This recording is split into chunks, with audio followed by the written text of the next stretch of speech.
They did quintuple bypass, and I'm like, oh, like I hadn't even heard of that. 5 different arteries all getting clogged. How do surgeons pull off a quintuple bypass?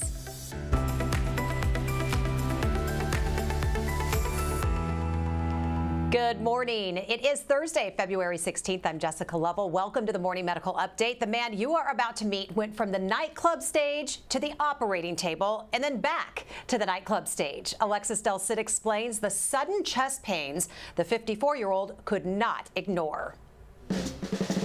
How long have you been drumming? Oh God, since I was 5 or 6, so forever.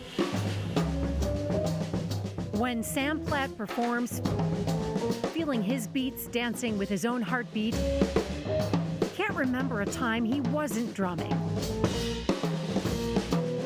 Drumming is a huge part of what makes Sam, Sam. Like, it's the most fun instrument to play. You just got to carry more stuff, you know? And before he got sick, this is where you could find him on stage, sometimes 6 nights a week, jamming out at the Green Lady in Kansas City.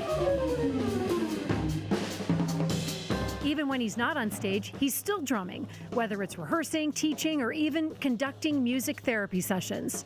I got to go to a hospital in Springfield one time where they gave me hand drums and they were doing experiments, and they found that hand drumming, like the patient actually touching the drum and you helping them do that, had like a way higher success rate than someone coming in and just playing guitar and singing you a song. Sam never dreamed years later he would be the heart patient in the fight for his life. Sam Platt on drums. Although looking back, he realizes he wasn't running at a sustainable pace. So I was playing a lot, and I just go, go, go. And I think I was eating whatever I wanted, and I would stop and get fast food on the way to the gig. And I was taking a blood pressure pill, but I wasn't really checking my blood pressure very much. I knew I needed to walk more, I knew I needed to exercise more, and I wasn't doing it. On August 31st, it came to a head. Sam had just returned home from one of his typical jam-packed days, capped off with band practice at 10 p.m., and he had a terrible stomach ache. I just felt like I had the worst heartburn ever. At 4 a.m., he finally woke up his wife and had her take him to the hospital in Lawrence, where doctors didn't like what they saw. Next thing he knew, he was in an ambulance headed to the University of Kansas Health System. Thank you. And they did that, and we're like, okay, wait, we got to pull in the big guns. One of those big guns? Hi. Hey, what's there happening? He is. How's it going? Good, man. Thoracic surgeon Dr. Tyler Zorn. You look good. Yeah. Soon, Sam was scheduled for open heart bypass surgery, and not just any bypass. They did quintuple bypass, and I'm like, oh, like I hadn't even heard of that. I thought quadruple was like the most you could do. Quintuple bypass. The last thing Sam remembers as he drifted off was Dr. Zorn asking him a question about his arms. I think the last thing he said was like, is it okay if I take arteries and veins from wherever because I need to harvest? Sam remembers saying, do whatever you need to do, and it was lights out. Sam, we are so happy to have you with us today. Good morning. Good morning.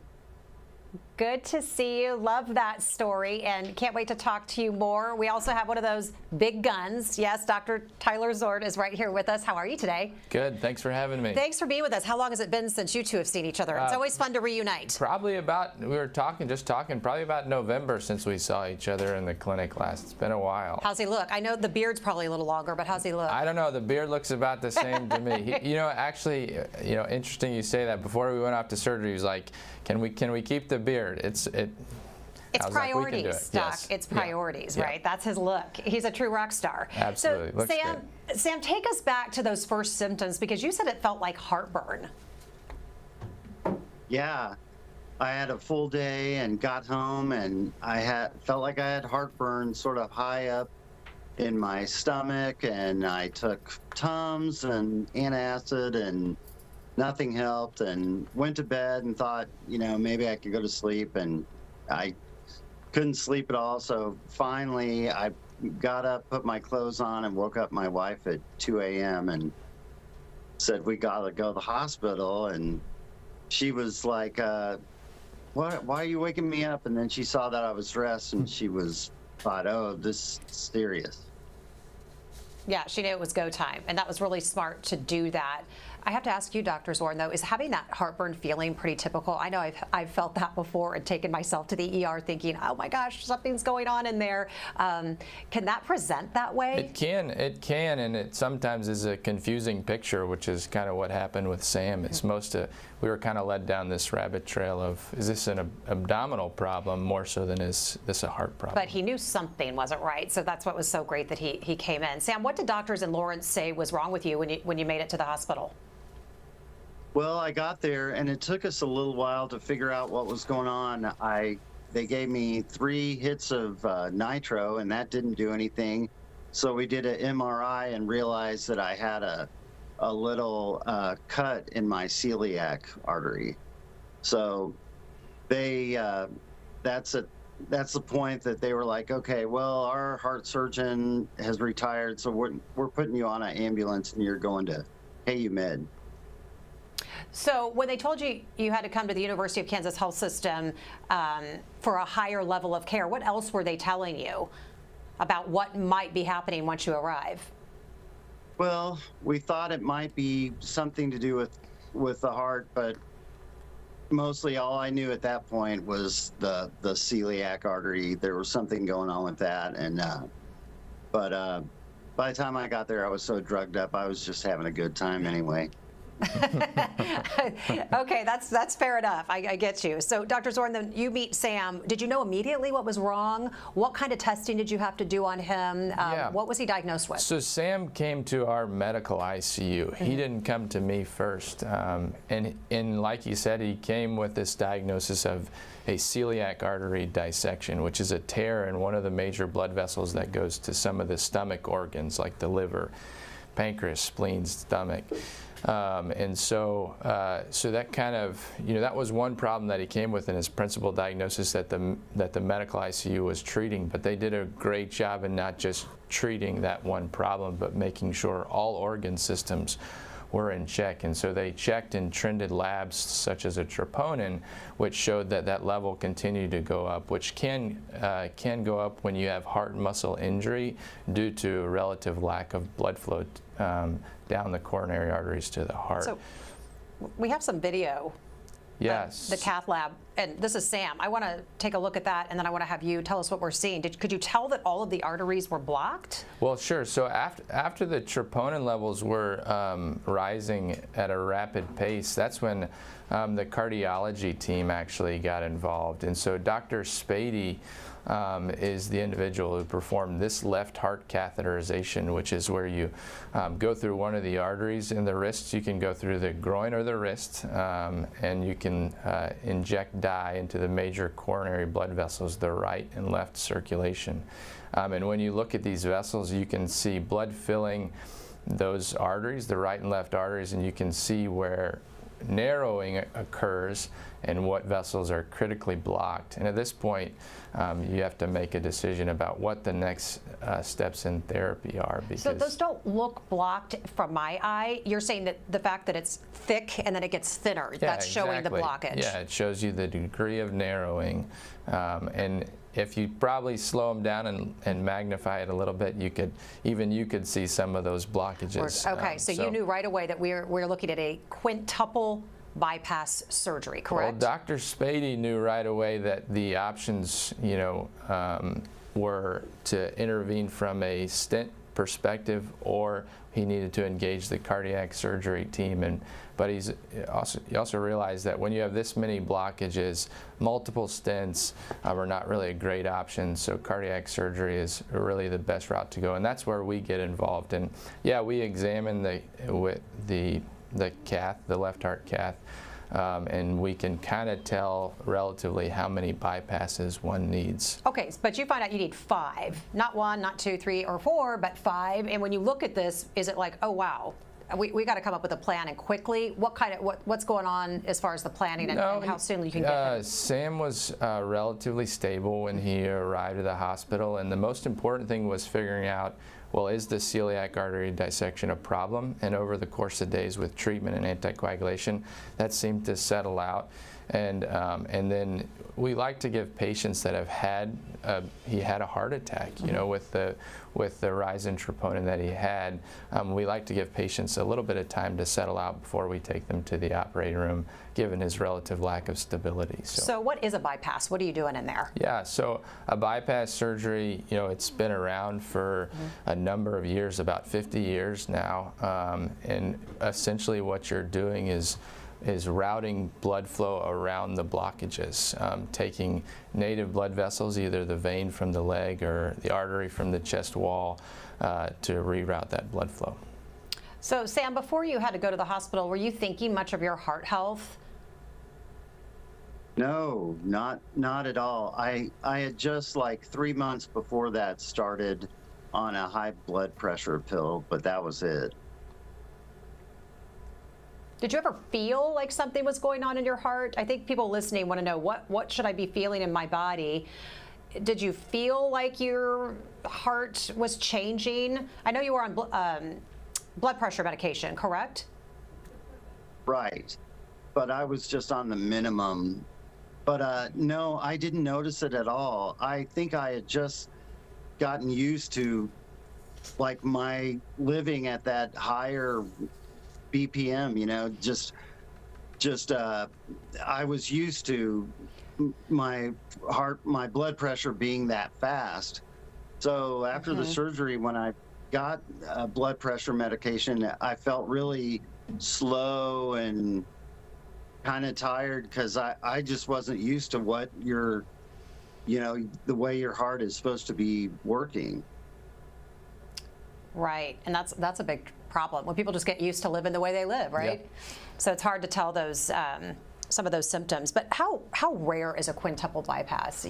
I don't do them that frequently. You know, it's really not the number of bypasses one gets during their surgery. The main point is that you revascularize all the areas that are blocked that you can possibly do. And so in Sam's case, it just happened to be 5. And I think it was important for him, given the fact that he's on the younger side, to revascularize as many areas of his heart that was possible. So you said you needed to harvest, we heard that in the story before, harvest a vein for each bypass. What part of the body are you harvesting from? How does that work? So it's not necessarily all veins. Okay. Our team usually works in tandem with PAs, physician assistants in the operating room, and so we harvest an artery from the chest wall. The left internal mammary artery is what the surgeon normally works on. And in tandem, our physician assistants work to harvest the vein from the leg. It's the saphenous vein. It's a superficial vein that you can do without. We are finding that in patients, when we use more arterial grafts, like the artery from the chest wall, we can use the radial artery from the arm. We're finding that these grafts are more durable, that can add a mortality benefit, meaning people live longer.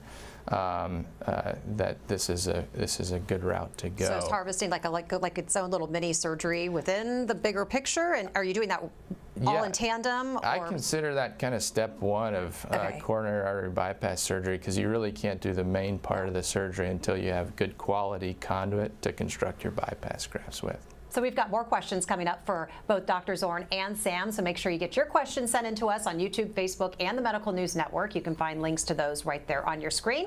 But let's get a quick check on our COVID count with Dr. Dana Hawkinson, Medical Director of Infection Prevention and Control. Good morning. How are you? Hi, good. Hi. Yeah, right now we're holding steady in those mid-20s of active infections. 51 total, 26 active infections.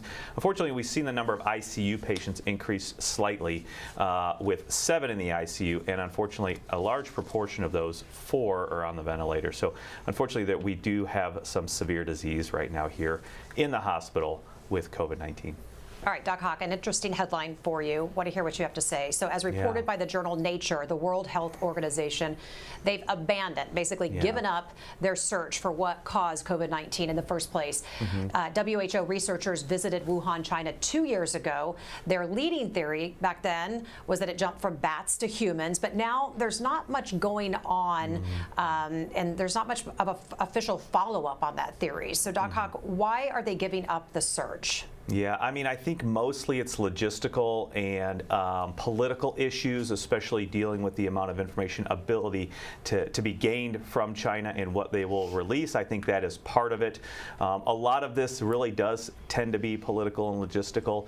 We do, our best theory and the best data to support that, the best evidence to support that through many publications is that yes, it was probably the virus probably went from bats to an intermediary animal and then to humans. More than likely, it did originate from that Wuhan market.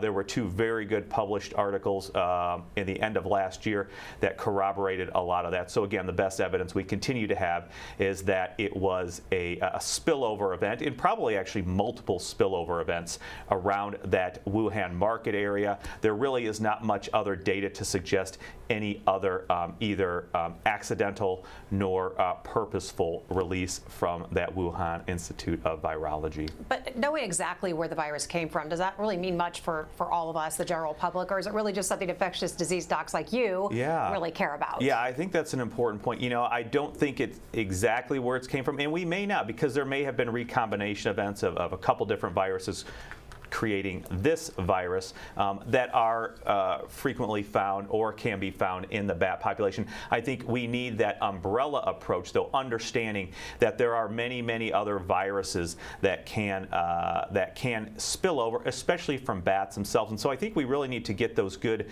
scientific research and public health resources and finances up to date so that we can be having that active surveillance, understanding what is likely to happen or what are other possible spillover events that might happen. So I don't think the specific area, but we know that other coronaviruses very similar to SARS-CoV-2 have been found in different areas around the world, and especially around China as well. But knowing the specific, I don't think is as important as continuing the research and the surveillance to help prevent further events in the future. All right, Doc Hawk, let's get back to our questions. Dr. Zoran, how long was the surgery? You mentioned the teamwork, but tell us what it looks like when something like this is going on in the OR. I think Sam's surgery is probably around 3.5 to 4 hours. And the teamwork is really something else in a cardiac surgery operating room. It's really, I can even remember the first time I just observed a cardiac surgery case, the orchestration that occurs to make one of those operations work was incredible. And so, for my team, it's a physician assistant or a cardiac surgery fellow that works as my assistant. There's a surgical tech that's responsible for getting all the instruments and suture that we need to perform the operation. There's a circulating nurse that is responsible for managing all the OR needs. There's an anesthesia team that's comprised of a specially trained cardiac anesthesiologist who also has their own CRNA with them, or a resident and an anesthesia tech. And the heart surgery itself is not really possible without the cardiopulmonary bypass machine, and that requires a perfusionist to run that. And so it really is it's a team effort. That's why I went into the field, and it really takes the team being in sync to deliver really good care, especially in difficult situations. I'm envisioning this like well-orchestrated dance, choreographed. Everybody knows their role and knows where to be at the right time. Yes. Something we were talking about before we went on this morning was actually getting the heart. No way to show the gratitude of a heart donor and their family. But when that heart is available to be transplanted, tell us about how that goes down, because you were saying sometimes you actually go get the heart and bring it. Yeah, there's it's just kind of switching gears, talking a little bit about heart transplantation. So, when you have recipients that need a heart, you have donors that aren't necessarily in that hospital. So it requires a donor team to go out and procure a heart and bring the heart back to the hospital where a recipient's at for the implantation. So. Yeah, but I think it's interesting. I thought you were just standing in the OR and the heart just kind of shows up. No. You actually go. There's no FedEx for the heart or drone you go or get it. anything You've been on a plane to go get it. You said you've been in the car. Somebody drives you to go get it, and you make sure that that heart is taken care of all the way till it gets to a patient like Sam. That's really kind of amazing. That was a big moment for me this morning. Thank you for sharing that. I thought somebody else was doing all that for you. So, so Dr. Zorn, is it true that a bypass doesn't last forever? Will Sam have to go back in and have more work done on his heart? Well, I hope not. I would hope that the arteries that we bypassed in Sam's heart last for a long time. So the left internal mammary artery and the radial artery should be very durable, long-lasting grafts. The vein grafts, not so much, and that's right. So at about 10 years, probably about 60% of the vein grafts that we place on patients are still patent, still have blood flow, and that's looking at nationwide data. So, but there are things that you can do, proper vein harvesting, good handling of the vein, and good surgical technique that I think can reliably raise that number from 60% to higher.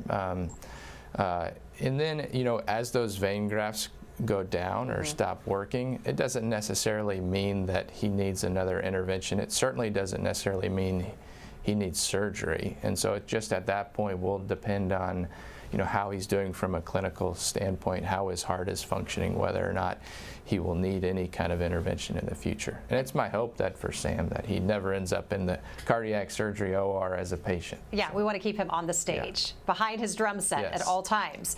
So, but bypass has been around 50 years. I mean, it must have come a long way in 5 decades. I think it's still a pretty standard operation, but like we said, at first all veins were being used, then we learned about the benefit, durable life-saving benefit of the left internal mammary artery, and as we continue to kind of evolve our thinking about how we do bypass surgery and results, we kind of change what conduit we use to help patients more. You think it's standard and ordinary, but we don't think what you do is ordinary. So you hang out with really brilliant people like yourself all the time. So we love to hear from you. So I have to ask you, Sam, what has recovery been like for you? Are you back to 100% yet? I feel like I am. It's been great. I mean, I started physical therapy a couple of weeks after getting out of the hospital, and everybody there was just fantastic and got me on a really good regimen of walking and exercising. And then once I finished that, I joined our community center in Eudora, and so they have all the gym equipment and everything I need there, and I'm walking about 5 days a week, and shoot baskets in the gym there, and so everything's been going really well. Nice. When's your next gig? Are you playing soon? You playing tonight? Of course. Yeah, tonight. Ex-Passionates are playing at Record Bar tonight. So. Nice. Where else do you play? When else do you play so people can come find you? Saturday night, I'm downstairs with my trio at the Orion Room, which is downstairs at Green Lady Lounge. And then that same trio has some more gigs coming up next door at the Black Dolphin. So that's jazz, mostly jazz. But tonight is like a mellow rock band. Nice. Well, we're so happy you're back. I'm sure you are too. I'm sure your bandmates are so happy to have you. Is it nice to see him back doing what he loves? It's unbelievable. It's the reason we do what we do. Yeah. I mean that sincerely. Sincerely. I can't. All right, let's see if we have any reporter. Yeah, Sam, please go ahead. Oh man, if you guys can tell all the nurses and everyone that helped me at KU Med, I just want to thank them so much, and Dr. Zorn and his team. I mean, I never felt like I was in any danger. I was, you're asking me how I felt. Everything seemed fine because they are so organized and everything ran so smoothly that I never felt like I was going to not be back at 100%. So you got to love that. Yes. All right, let's see if we have reporters on the line today. Let's get to our viewer questions. And Jean has a question, and I know we talked about this earlier, but I want to go back to it because I think it's really important. I told you I was having heartburn, and I know, like, for women, sometimes heart attacks can present differently. And I remember going to the ER and going, should I go to the ER? I'm going to have a big bill I'm going to have to pay if it's just heartburn. But what if it's a heart attack? Yep. So I don't want people to not go, but how do you distinguish between the heartburn and the heart attack? Yeah, I mean, I think you know, as Sam you know, appropriately did, he treated himself for indigestion, and yet it didn't get better. And so it's out of the ordinary pain that doesn't get better to your standard regimen that you use when you have those standard. And then at that point, you have to decide, you know, do I need to seek professional help? And that's either in a clinic or that's in an emergency department. But I think out of the ordinary symptoms that don't go away with,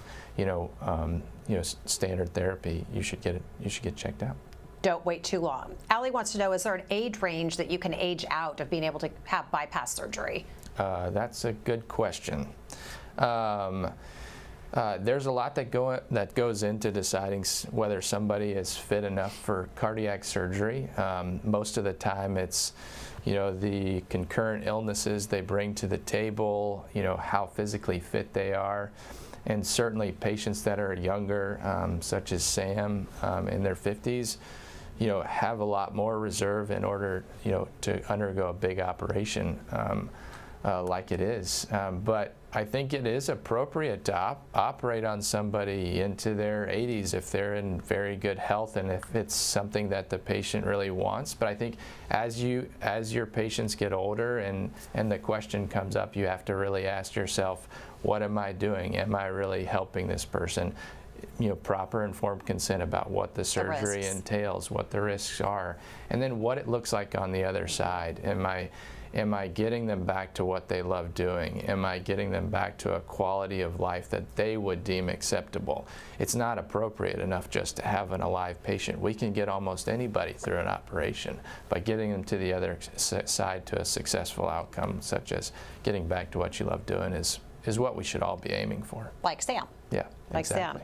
Sam. Janet wants to know, Sam, did you change your diet at all? Absolutely. In the hospital, everything was low salt, low sugar.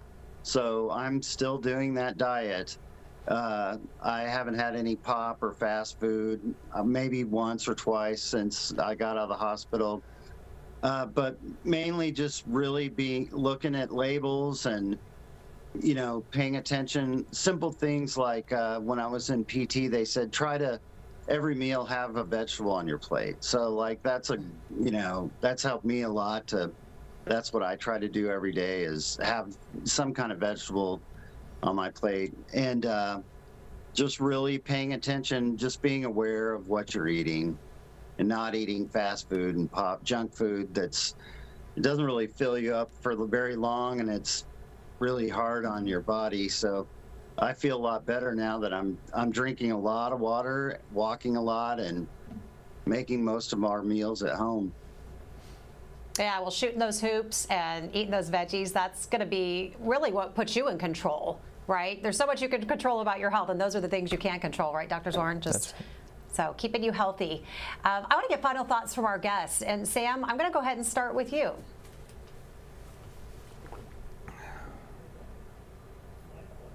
Sam, can you? Yeah, go ahead. Well, I'm just so grateful for everybody at KU Med and my family that helped me do this. I really had no idea that I had any heart problems, so I want to tell everybody to go get your heart checked. Go buy a cheap blood pressure wrist cuff that you can get on Amazon or whatever for $30. It might save your life, you know. And that just don't underestimate You know, when your doctor tells you to go walk, go walk. A little bit of exercise and eating healthier really, I think, goes a long way. And so like Dr. Zorn told me in the hospital, basically I got a new lease on life, so I want to try to make the best of it. Such fantastic advice right there. Thank you so much, Sam. We appreciate you sharing your story with us today. Dr. Zorn, final thoughts. Well, I want to say thank you to Sam.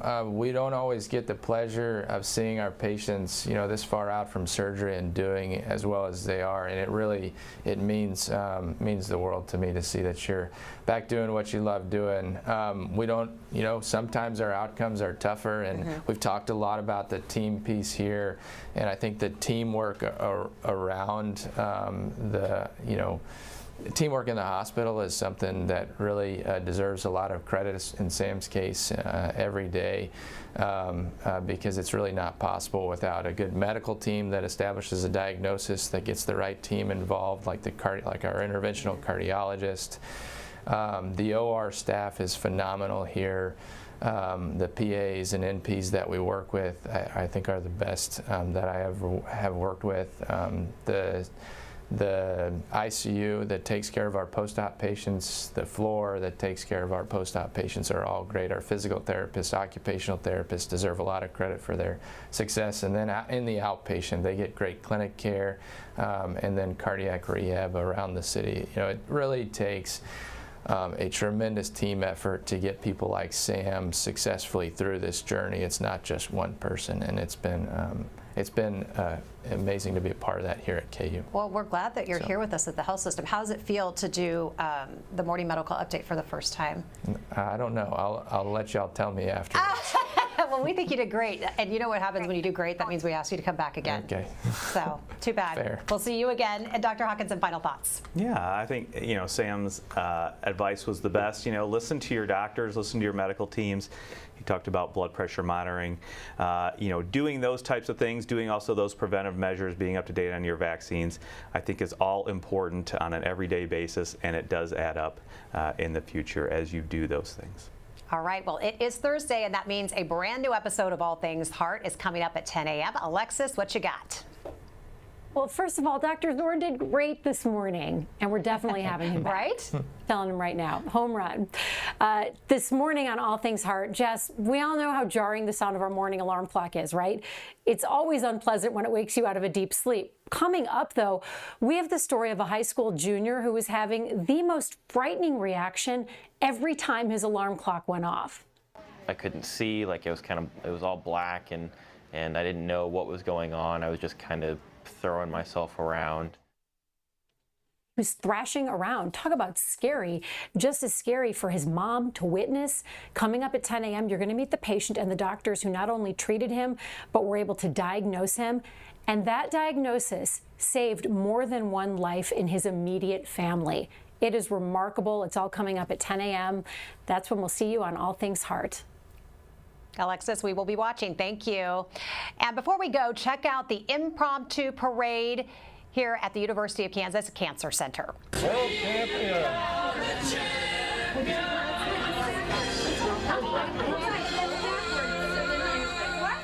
We can't say that enough. We are the champions. A group of loud and very proud health system employees spread their chief spirit yesterday, slapping high fives with coworkers and patients. A huge shout out to Gloria Solis, the Senior Director of Nursing for the Cancer Center, for putting together something uplifting for patients, staff, and families who couldn't go to that real downtown parade. So we know they had a great time. Fantastic. And speaking of the real parade, we'll leave you today with some of the sights and sounds from downtown Kansas City yesterday, including our health system doctors riding up on top of those double-decker buses.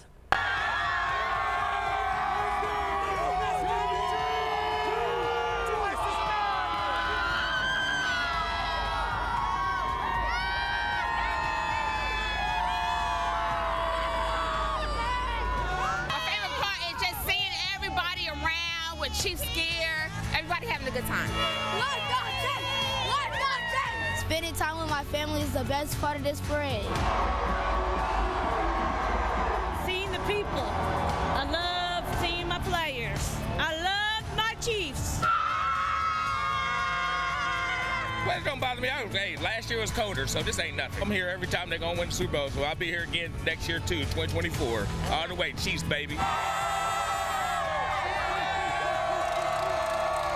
I thought it was one of the best games I've ever seen in Super Bowl, and I've been watching since 1986.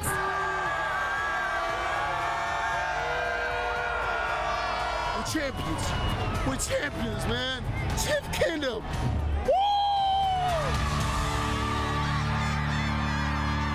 Coming up tomorrow on the Morning Medical Update. People with Down syndrome used to die young, but we've come a long way in a short time. I'm Jessica Lovell on the next Morning Medical Update. Modern medicine is creating longer, healthier lives. Hear what it means directly from an adult living with Down syndrome. Subscribe to our Morning Medical Update and Open Mics with Dr. Stites podcast. Now, everywhere podcasts are available.